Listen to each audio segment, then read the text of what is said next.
It is 5:30 and I've started the recording.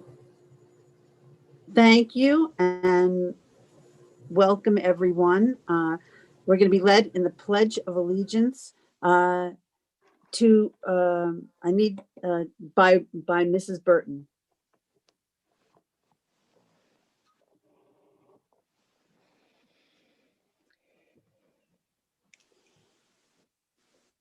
Hello, Mrs. Burton. I pledge allegiance to the flag of the United States of America. To the republic. It stands for liberty and justice for all. Please remain standing for a moment of silence. Thank you. Thank you. Mr. McCoy, Mrs. Burton needs to be entered into the meeting. I think that she is having some computer issues. Roll call, Mr. Clerk. Ms. Burton?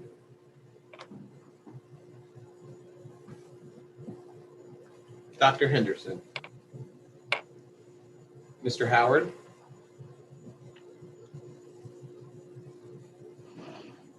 Mr. Howard? Yes, I'm sorry. Thank you. Mr. Levenstein? Here. Ms. Maida? Here. Ms. Benaya? Here. Ms. Santiago? Here. Mr. Stridarn? Mr. Walker? Here. You have a quorum. Thank you. The first item, I'm going to turn this over to Dr. Badia. Thank you, Madam President. Good evening, Board Trustees. Thank you for taking time out to attend this special meeting. Ms. Mineo and I always try to be mindful and respectful of your time and what you give the district. But given everything that's happened recently as it relates to athletics, we really couldn't wait until Tuesday. And for that reason, we needed to schedule this special meeting. I'm going to present my screen quickly. Okay, here we go. Mine, I got 100 things open here. So the purpose for tonight's special meeting is to ask the board to consider allowing for high-risk sports to occur in the New Bergen Large City School District. And very specifically, this is for winter high-risk sports, and the two being recommended to the board will be girls and boys basketball, JV varsity, and competitive cheer. Now, recently, the governor has approved for high-risk sports to take place across New York State, and that start date was this past Monday, February 1st. Just to kind of dig into the details just a little bit, the governor gave the responsibility to the local health departments to determine whether the local health department would allow for high-risk sports to take place in the county. It appears that the Department of Health has now put that responsibility on to local school boards and parents. And so this is where we're at this evening. And there are some requirements based on what the Department of Health has outlined to allow for high-risk sports to take place from February 1st to February 28th. And I need to specify the dates because we're talking about a very short season that will not have local or state championships. So because of the condensed season, anyone who competes will not be competing for a local or state championship. This would be basically local competitions. So there needs to be a communication to parents. There needs to be a board resolution, which is why we're here this evening. There needs to be a medical clearance. So in this case, parents who are comfortable enough to allow their children to compete will have to sign a medical clearance form. In our district, that would happen through Family ID. Parents and children would need to consent to the code of conduct. And then as long as the community infection rate is lower than the county 7-day rolling average, the sports would be allowed to continue. Again, we're only talking about February 1st to February 28th. We wanted to just provide you more context just because there are other high-risk sports. We're not talking about those this evening. There will be a time in the next couple of weeks to a month. We will be back here again talking to the Board of Education about additional high-risk sports. But for tonight, we're only talking about basketball and competitive cheer. And you have the dates there. So tonight's resolution is to ask the board for consideration regarding those two specific sports. As a district, we are not going to allow for modified to compete outside of the district for basketball. Specifically, we would only do intramurals. And then for JV and varsity, we would ask the board's consideration to allow them to compete. And I should also just stress to the board, it's compete against a much smaller competitive pool. So I recognize that this does put the Board of Education in a very precarious situation. Just knowing what I know about you and how consistent you've been throughout this entire pandemic, I know what you're wrestling with, and it's valid. And I respect the decision that you have to make. But I also recognize that we have children and families that have very much been looking forward to this. And for that reason, and why there needs to be a resolution per the Department of Health, this is a very condensed season. And what I'd like to add, and this is just so that way you make the most informed decision that you feel comfortable with, is that what Newburgh is willing to do is take an additional step here and do the rapid testing each time there is a competition. So I do want to publicly just note that we would require for students to engage in the rapid testing before competing against other children. So for this evening, the resolution is 2.1. It's a resolution to approve high-risk winter sports. Again, the two that we are putting up for the board's consideration is girls and boys basketball and competitive cheer.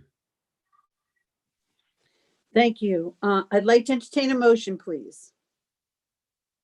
So moved. Second. Questions or discussion? Mr. Vice President, Mr. Howard. Madam President, thank you. This is a very, very serious conversation we're about to have.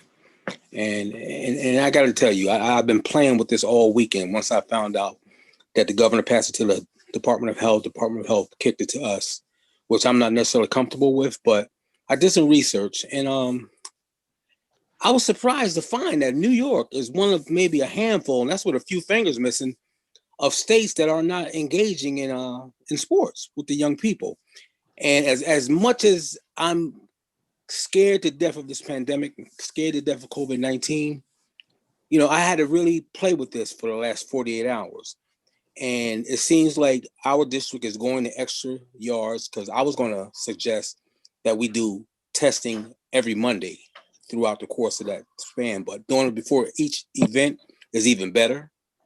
And I thought about it from the children's perspective and from the parents' perspective. And then one thing that really touched me, being a former goalback, being a former athlete, for seniors, this is going to be the last time they ever wear a goalback jersey. This is going to be the last time that someone will ever wear a uniform again.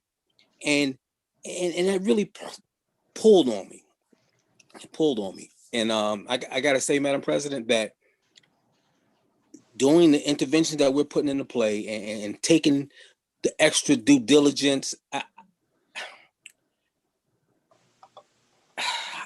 I would consider this short season, but with major due diligence on our behalf in regards to exposure, because we got to consider more than the athletes, scholar athletes. We got to consider our teachers. We got to consider our other people that work in our buildings. We got to consider, the visiting teams. We have to consider a lot of things have to be considered here. But I think if we do our due diligence, which it sounds like the superintendent is saying that we're trying to put in play here, as much as I would, it's hurting me to go in that direction because this COVID is real. But if we take the extra due diligence for those 26 days, understanding what this means to our scholar athletes, what it means to our families, I think I can vote yes with that consideration.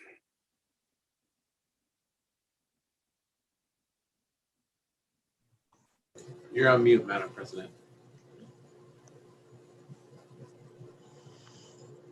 Mr. Howard, can you take over for a minute? I've got to go get my charger. I'm having a very bad day. And Mr. Levenstein is going to be called on next. Okay, Mr. Levenstein. Thank you, Mr. Howard. So I have a question first and then some comments. Did the governor recommend other high-risk sports to be done in this time frame also that we're not going forward with? Yes, Mr. Levenstein. The other high-risk sport for this particular short window was wrestling. So is there a reason that we're not going, you're not moving forward with that sport? There is, and while it pains me to not put it up as a recommendation, and Mr. Howard kind of touched on a big component of it, what is keeping me up at night and what really touches my heart is the fact that we have seniors that this is truly their last chance to step on their respective mat, their respective court as a go back. And that's not something that is taken very lightly. But unfortunately, as it relates to wrestling, there are just some particular conditions that will be harder for us to meet. And many more schools have opted out of wrestling. So in the end, there's really a much smaller, the number that I saw this morning, we're up to now 17 schools that have opted out of wrestling just in Section 9. Wow. So I understand that. And you know what? Going back to March, there's a lot of seniors then and now, that are never going to get what most of their friends and relatives have gotten, whether it's a prom, whether it's a play, whether it's a game, and that's a shame. Okay. But so what I look at, and I don't know if everyone read fully the health risk communication, and I'm assuming that is a lot of highlights here. I'm assuming that is it's from the county health department, and I'm assuming it's going to the parents. It's not a pretty letter. I understand it's saying the worst case scenario in amount of cases and what's going forward and variants we don't know about, and so I don't understand where we may put athletes on a bus where they have to wear a mask and sit in every other row on the bus and be socially distant, and then have a contact sport that they're going to play there. It doesn't seem to make sense, this whole thing, and it's a shame, and I understand that, and I wish it could be better, but it seems to me, it seems like if I was a parent and I read this letter, I don't know if I'd be comfortable sending my kids to participate, although it may be their dream, and I may have to apologize to people after the vote, but that's the way I feel. Thank you. Yeah. Ms. Santiago? Thank you, Mr. Vice President. I'm troubled with all things that my two fellow members shared before. So one of the things, is there a plan to have a letter or some kind of consent form from coaches? I know that not all coaches, correct? Or are all coaches district employees? As it relates to the high-risk sports, the two that we're talking about tonight, yes, they're employees. And to your first question, we do have a form ready to go. Okay, so I wanted to ask, and then I was going to ask about testing. The other question in one of the letters that was given to us is, what about insurance indemnification? Do we have it? Yeah, Or does that apply? It does. It does here. Our insurance company is Nicer, and Nicer is supporting school districts with these various sports. I'll let Mr. Shaw talk about that very specifically. And then I'll also just note that we should amend this resolution to include testing as well. Mr. Shaw? Thank you, Dr. Padilla. So we've been doing our due diligence on behalf of the district in coordination with administration. And we have in writing from NYSER that they will indemnify the district, but they do point out that we have to be careful to fully inform the parents. And what concerned Mr.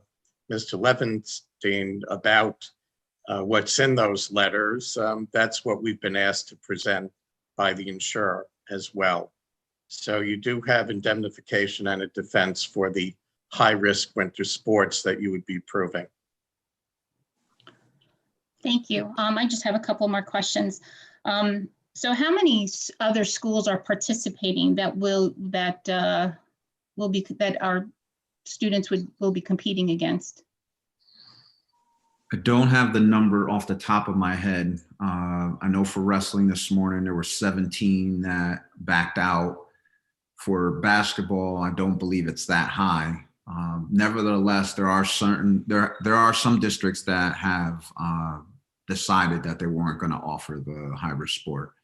Again, wrestling probably being the highest at this point, and we can get you what the Section 9 numbers are. Sure, thank you. So, I mean, again, I'm struggling with this as well. The question is 4 weeks is enough? My heart bleeds for these students. As a mom of kids who have played sports and have gone on to play in college or, participate in college, I know this is like a real struggle. The question also will be is, once these letters are shared with parents, how many students will be allowed to play? But I also think and feel that those that really do want to play, understand obviously what they're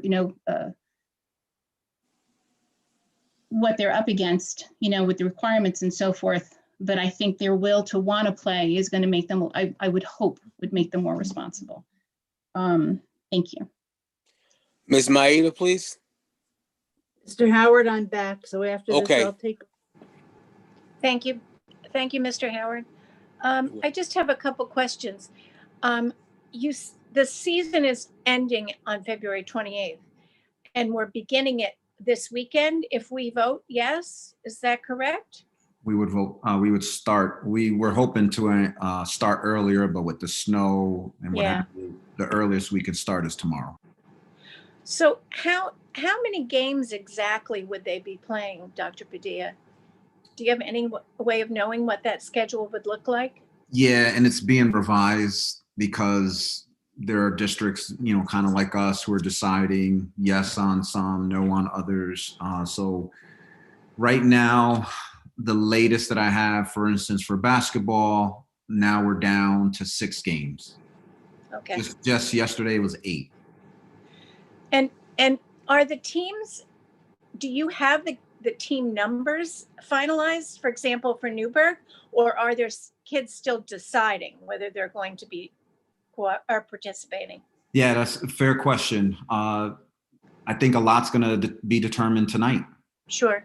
So, parents, Mr. Bear is meeting with parents right now, Mhm. informing them about a range of things, including high-risk sports. But, I think Ms. Santiago said it best. Parents are going to have to think about this and see if this is something they're willing to do.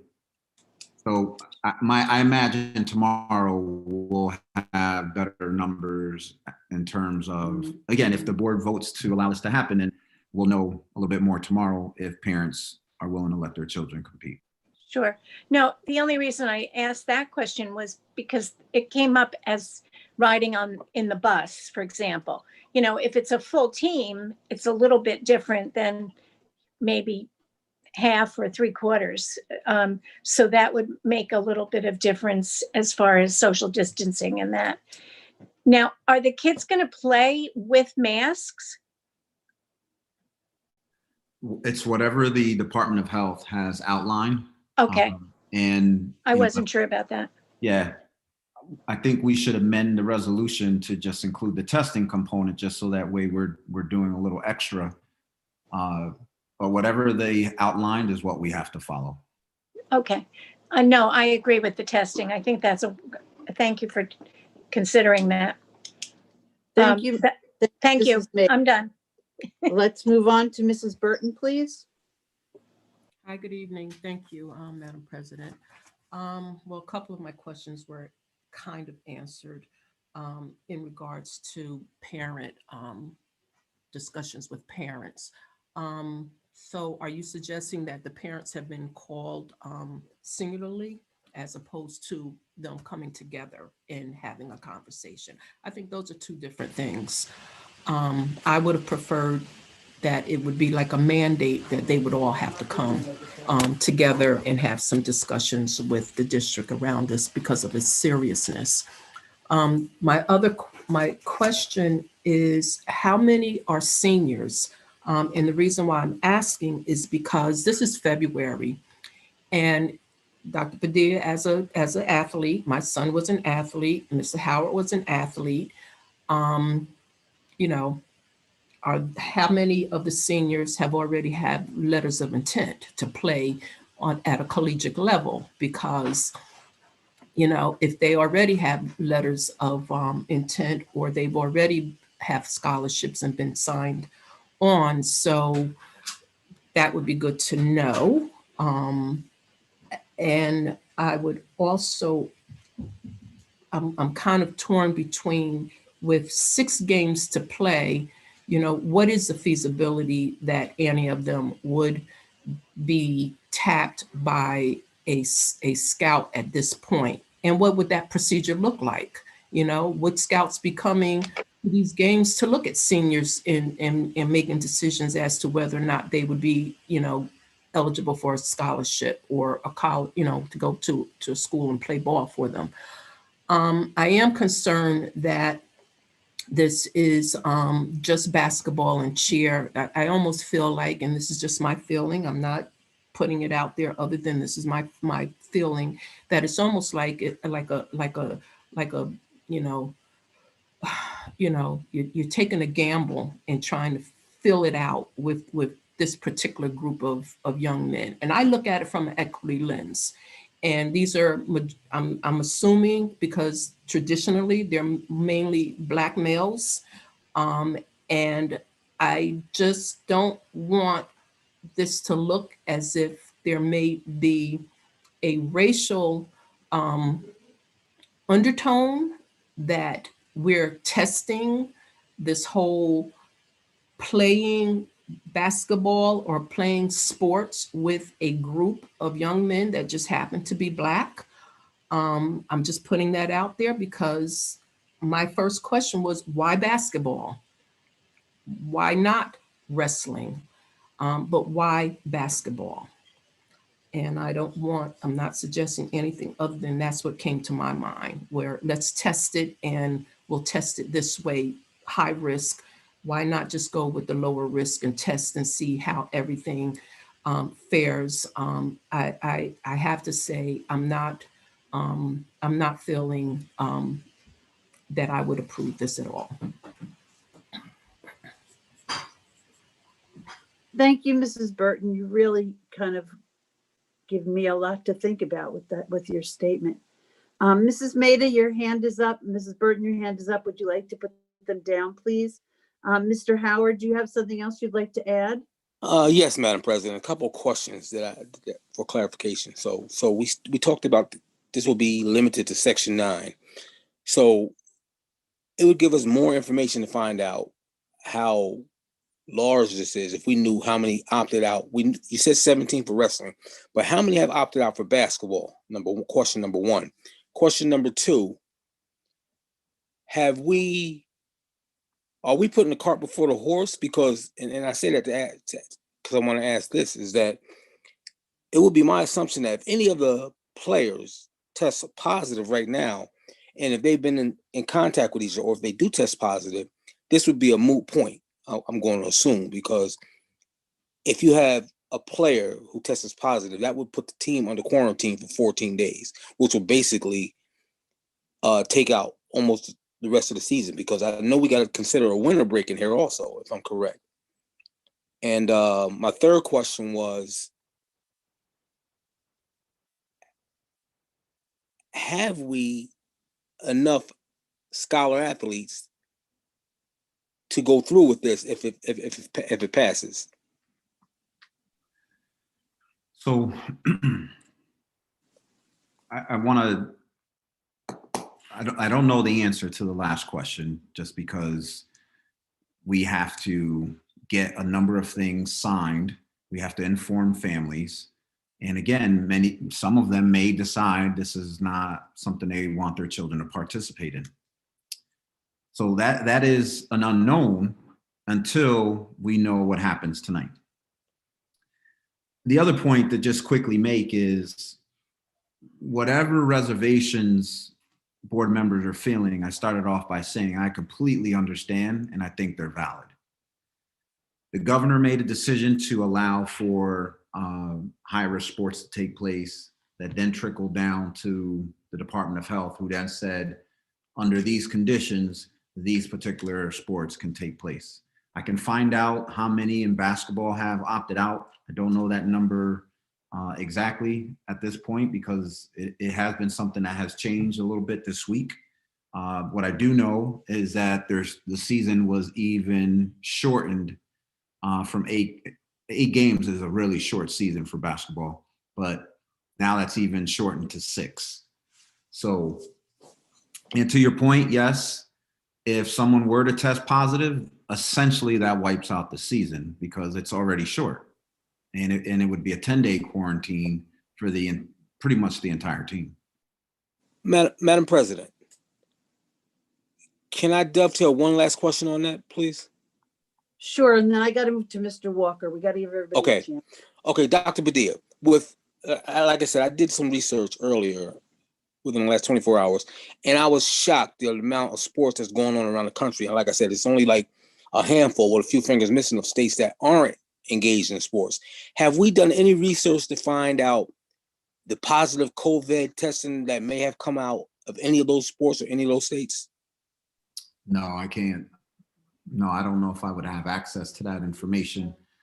But I think your point is valid. I mean, Jersey is playing sports. A lot of our kids are traveling to other states, those that are highly competitive and see scholarship opportunities are not really waiting around. Again, I don't want to overgeneralize. Yes, there are kids waiting. There are other kids who are traveling to other states to compete. Thank you. Thank you, Mr. Walker. Yes, at these competitions, will there be an audience per se?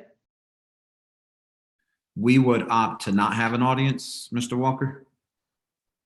Okay. The other question is, oh God, I forgot.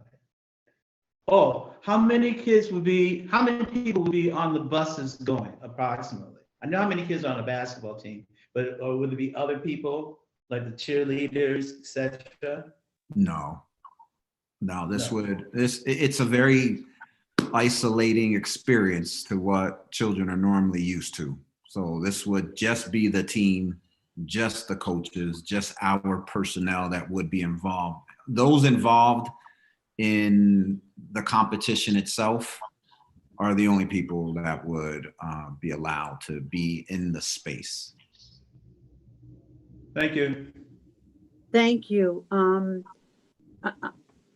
gonna, Mr. Levinstein, I'm gonna speak before you because you had a chance already, okay? Every day we get COVID letters, and every day we see NFA, we see most of the middle schools and the high school, and it's very concerning to me. I am probably more conservative on this than most of you all, and I can't in all good faith vote yes when I know these kids will come back and walk in the halls and walk and talk to their teachers and possibly infect other people if that happens. You know, if there is that occasion that they do, get sick, or even if they're not sick, not physically sick, but they have the COVID and then they're asymptomatic. So I'm going to have to vote no on this one when it comes up. And I've really thought hard about this, and I've had a lot of conversations with Mr. Howard. So this is really heartbreaking, and I know it's heartbreaking for kids and for families, but I really think since the Board of Health threw this in our lap and really made a statement saying they're not positive about this, I'm very concerned. Mr. Levinstein. Thank you, Madam President. So yes, this is a heartbreaking decision for a board to have to make.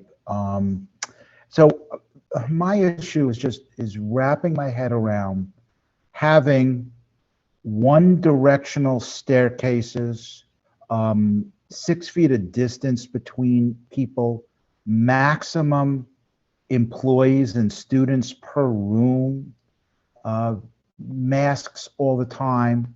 So that's part of the guidance that we have to follow. And then now we have guidance that on the court or the playing field, it's just going to be business as usual, which is great if you're a student and need it. But under these conditions, it just seems, I just shake my head to how the two extremes are there. Thank you. Mr. Howard, you have your hand up again? Yes, because I need clarification on something that you said. So when you said this brings the kids back to the buildings in front of the teachers, does this alter the hybrid learning, what we're doing? What will this change in regards to the kids being in front of the teachers? Are they going to help me out here? I'm confused. Some of the kids that are playing are hybrid, so they would be there with their teachers after they played with other kids that we don't know them. Okay. Now I understand what you're saying. I think it's too much, and there's too much unknowns, and I think that's what's bothering me, are the unknowns. Okay, I don't see anybody else. Mr. Walker has his hand up. Go ahead, Mr. Walker. There's a paragraph in the notice that was sent out, and it says the risk of litigation based upon failure to supervise the enforcement of the safety protocols is of concern. Heightened supervision of these events is strongly recommended. I don't trust the language of that. I think it puts us too much, it makes us too open to any type of litigation. Even though the health board, has says it's strongly recommended, it's going to fall in our laps. And I'm not only concerned about the money, I'm concerned about how I would feel as a person. Thank you. I totally agree with you, Mr. Walker, totally agree. So we have a resolution on the floor Mr. McCoy, I'm going to need some help. Dr. Badia suggested an amendment. So should we vote on this resolution or vote to amend and ask for what his amendment is? If you want to amend it, you could amend, somebody could put that on the floor now. I have the amendment if you would like me to read it out loud. Please do, and then we'll see what happens. Be it further resolved that the board hereby directs the superintendent to arrange for COVID-19 testing of student athletes and coaches as a condition of participation in the above referenced sports. Point of order. That is not what Dr. Padilla was indicating or Mr. Howard. I think what was being presented in that regard was that prior to participation in each competition, the athletes would be tested.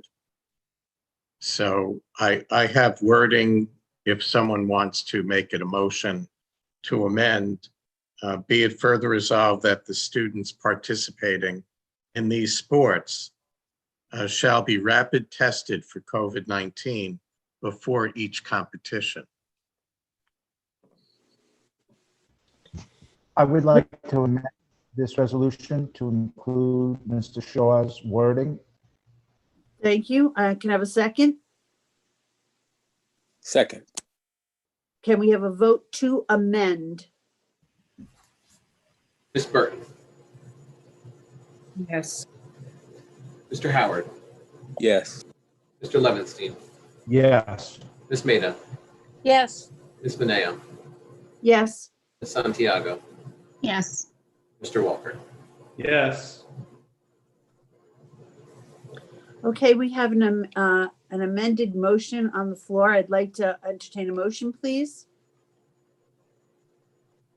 So Just moved. point of order. Point of order. Yes, It's sir. Already. There's a motion on the Already on the floor floor. as amended. You just need a roll call, ma'am. I need a roll call then. Now is the time. Thank you. This is on roll call as amended. Mr. Howard,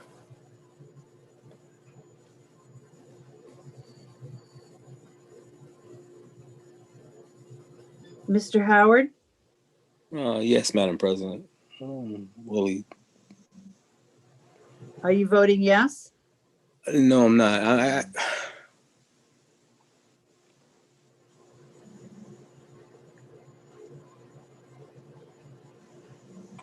No. Mr. Levinstein, No. Ms. Maida, No, Ms. Mineo, No. Ms. Santiago, With a heavy heart, I say no. Mr. Walker, No. Ms. Burton. No.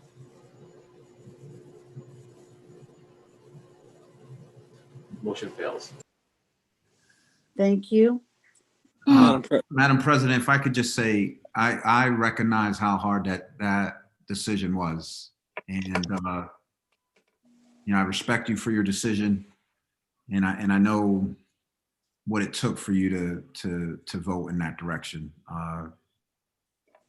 Thank you. Thank you. I'd like to entertain a motion to adjourn this meeting.